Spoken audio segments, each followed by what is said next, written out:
Polynomial എന്ന ചാപ്റ്ററിൽ P of X is equal to 2x+3 ഇതൊരു ലീനിയർ ഇക്വേഷനാണ്. x⁻1 ആണ്.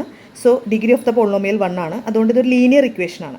ഈ ലീനിയർ ഇക്വേഷൻ്റെ കെ എന്ന് പറയുന്നതാണ് 0 എന്ന് പറഞ്ഞാൽ നിങ്ങൾക്കറിയാമെന്ന് ഞാൻ വിചാരിക്കുന്നു.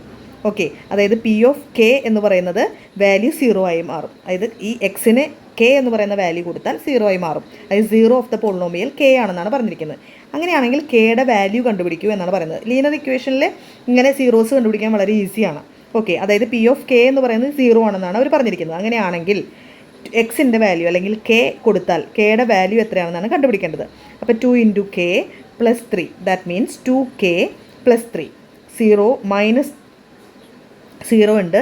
ദെൻ 2k +3 -3 ആയി അല്ലേ. ഇങ്ങോട്ട് വരുമ്പോൾ -3 that is equal to 2k - 3. ഇനി 2 നമുക്ക് ഇങ്ങോട്ട് കൊണ്ടുവരാം. ഈ 2ന് ഇങ്ങോട്ട് ഇവിടെ ഇൻറ്റൂലാണ്. സോ ഇങ്ങോട്ട് വരുമ്പോൾ ഡിവിഷനിലാവും k.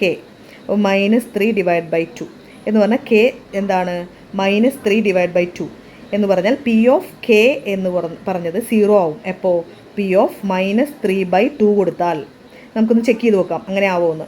2 × x ആണ് അല്ലേ, അല്ലെങ്കിൽ k ആണ്. അപ്പോൾ -3/2 + 3. ഓക്കെ, 2ഉം 2ഉം ഡിവൈഡ് ചെയ്ത് പോയി. Then -3 + 3 yes 0. അപ്പോൾ ഈ k എന്ന് പറയുന്ന വാല്യൂ -3/2 ആണ്. സോ ഈ ലീനിയർ ഇക്വേഷൻ അതായത് 2x + 3 എന്ന് പറയുന്ന ലീനിയർ ഇക്വേഷൻ്റെ 0 ആണ് ഏത് -3/2.